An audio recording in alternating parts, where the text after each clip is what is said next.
Bonjour à tous, j'espère que vous allez bien. Nous retrouvons aujourd'hui pour une nouvelle leçon des cieux ouverts. Aujourd'hui, nous sommes le 14 novembre et le thème est la Bible, le genre et la sexualité, partie 1. C'est une leçon de 3 parties, donc j'espère que après celle-là, je vous donnerai goût pour rester pour la seconde partie ainsi que la troisième. Avant d'aller dans le sujet principal, prions. Père éternel, vous nous dire merci Père éternel, que tu nous fais voir le mois de novembre. Merci Père éternel parce que tu es un Dieu fidèle.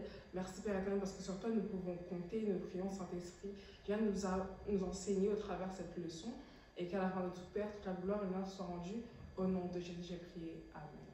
Donc comme je l'ai dit, le thème c'est la Bible, le genre et la sexualité. Notre verset de mémoire est tiré de Genèse 1,27, Genèse 1,27 qui dit « Dieu créa l'homme à son image, il le créa à l'image de Dieu, il créa l'homme et la femme. » Donc, ici, j'aime bien ce verset parce qu'il est très direct. Il n'y a pas d'ambiguïté en ce qui concerne le nombre de genres que Dieu a créés, parce que Dieu dit clairement ici, au travers de sa parole, qu'il a créé hommes et femmes et aucun autre genre. Donc le monde peut faire ses réformes, ajouter et inventer des genres, mais en ce qui concerne Dieu et nous, ses enfants, il n'existe que deux genres, hommes et femmes, et seule sa parole est vraie et demeure éternellement. Donc c'est à cette vérité et celle-là uniquement que nous devons nous attacher. Notre passage biblique est tiré de Genèse 7, 1 à 3, Genèse 7, 1 à 3 que je lis. L'Éternel dit à Noé, « Entre dans l'arche avec toute ta famille, car je t'ai vu comme juste devant moi dans cette génération.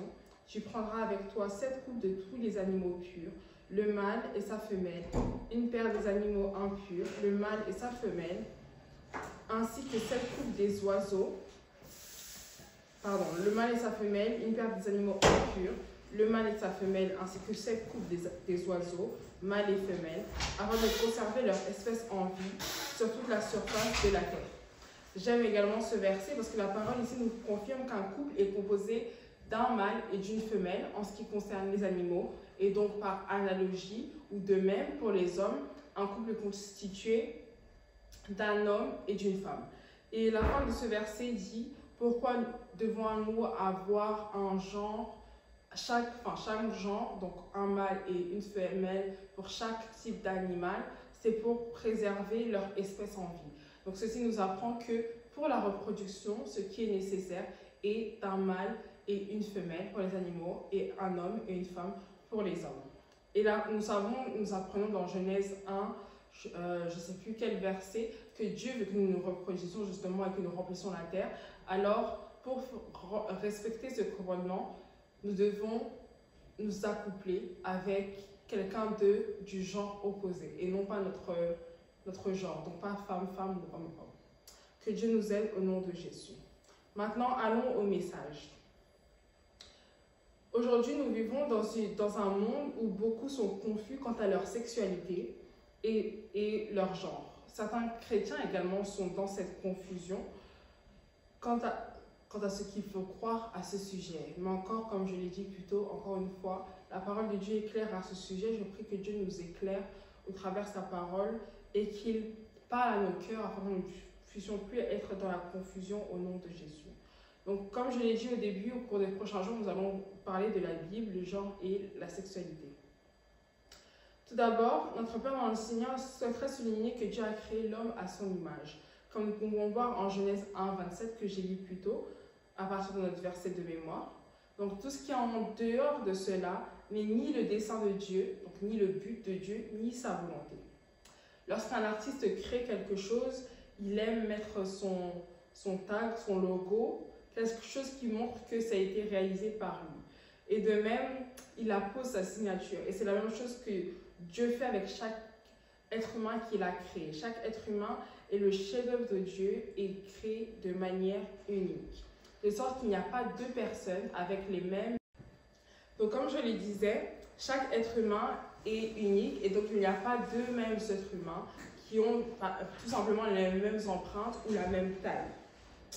Si quelqu'un prend un chef-d'œuvre et décide d'y apporter des modifications, ce chef-d'œuvre n'est plus de l'auteur, elle est tout simplement de la personne qui a fait ces modifications et ce n'est plus un chef-d'œuvre.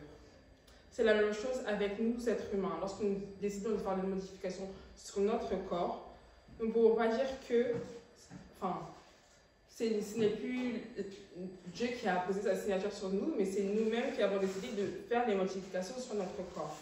Ce qui est donc déconseillé, parce que tout ce que Dieu crée est parfait et bon. Les gens qui décident de changer de sexe détruisent l'essence de leur création. Ils disent à Dieu, en d'autres termes, leur créateur, que merci d'avoir fait ce travail-là, mais moi je ne suis pas satisfait, donc je vais aller faire les modifications qui m'intéressent, je vais aller faire un meilleur travail que toi. Mais nous savons, vous comme moi, que ce que Dieu crée est parfait encore une fois. Alors il n'y a rien à modifier, rien à ajouter ou enlever. Une chose que je sais... Bonsoir. Bonsoir. Une chose que je sais, c'est que Dieu ne fait pas d'erreur. Donc quand une femme dit qu'elle se sent comme piégée en tant que femme dans un corps d'homme, qu'elle se sent comme homme, c'est tout simplement le diable qui lui insuffle ses idées et qui veut la pousser à faire ce qui est contraire à Dieu. Parce que c'est naturellement ce que le diable veut, nous pousser à faire ce qui est contraire à Dieu. Il essaye de nous manipuler, nous, créatures de Dieu, pour détruire notre corps qui est le chef-d'œuvre de Dieu. Changer le dessein originel de Dieu concernant notre corps peut être désastreux, ça peut amener des problèmes de santé, ça peut amener d'autres problèmes plus graves et au final, on peut se retrouver à ne même pas aimer notre corps après les modifications que nous faisons. Donc alors, il est mieux que si on est dans un mal-être, de demander à Dieu de nous voir comme lui nous voit et non pas chercher à régler ce problème de nous-mêmes. Que Dieu nous aide au nom de Jésus. Il existe notamment beaucoup de dossiers de personnes qui ont changé de sexe et qui admettent qu'elles souffrent de graves traumatismes suite à ces changements. Alors, encore une fois, si nous nous sentons inconfortables dans notre corps, parlons-en à Dieu. Essayons de nous voir notre identité au travers de la parole de Dieu, ce que Dieu dit de nous. Et alors, on se sentira mieux. Pour finir, là, notre Père dans le Seigneur nous raconte l'histoire d'un pasteur qui a été arrêté parce qu'il adressait à un groupe de personnes en disant « Mesdames et messieurs ». Et ce groupe de personnes lui a répondu « Il n'y a pas que des dames ici ou que de messieurs ». Alors, notre Père dans le Seigneur se demandait « Mais combien de genres Dieu a créé ?» Et c'est ça que le monde crée aujourd'hui, beaucoup de confusion et beaucoup de censure entre ce qu'on peut dire et ce qu'on peut faire, enfin, ce qu'on est autorisé à dire, ce qu'on n'est pas autorisé à dire, etc. On ne peut pas naturellement marcher dans la rue et appeler monsieur ou madame parce que certains s'identifient non plus comme un monsieur ou une dame, donc ça devient très compliqué. C'est pourquoi nous devons nous en tenir à la parole de Dieu et ne pas chercher à rentrer dans le jeu du monde, que Dieu nous aide à faire preuve de sagesse dans toutes ces situations, afin de ne pas nous retrouver dans des problèmes à cause de toutes ces confusions que le monde a mis au nom de Jésus. Donc, encore une fois, si vous vous sentez mal, parlez-en à un conseiller chrétien et Dieu vous montrera qui vous êtes vraiment en lui et son dessein pour votre vie. Parce qu'en effet, Dieu avait un plan pour nous, avant même qu'on soit formé dans le sein de notre mère. Point clé, nous sommes admirablement et merveilleusement créés par Dieu. Donc, quiconque vous dit le contraire, vous ment. Que Dieu vous bénisse. On se retrouve très bientôt pour une nouvelle leçon des cieux ouverts.